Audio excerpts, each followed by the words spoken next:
Hi, I'm Nigel Smith. This poster reports on 2 interventions at Laidlaw College's School of Education that we've taken to improve student outcomes amongst our trainee teachers.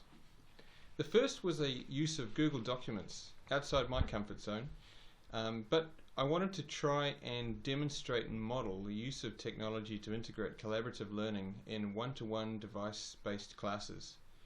So I set the students on a research task and they went away and evaluated a bunch of online web resources. At the same time I invited them as authors to a Google document.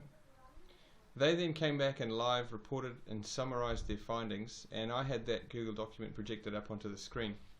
So we had a whole bunch of editing going on at the same time. You can click the other QR code and see an example of how that worked. And there was a lot of confusion for about 2 or 3 minutes, and then after the initial excitement of seeing everybody editing all at the same time, the students got down to really producing a really nice, precise, and got all the grammar and spelling right, a summary of what they'd found. So it was a fantastic exercise out of my comfort zone, and the students they went away with a really good example of how to integrate technology such as Google Documents into their teaching, and they can imagine using this with their classes once they get out into schools. The second example that the poster talks about is the opposite way, where we've actually gone back to an older technology in order to improve the comprehension of students engaging with readings. So for a few years now we've had no printed readings. We've put all our readings in PDFs up into Moodle, the learning management system that we use.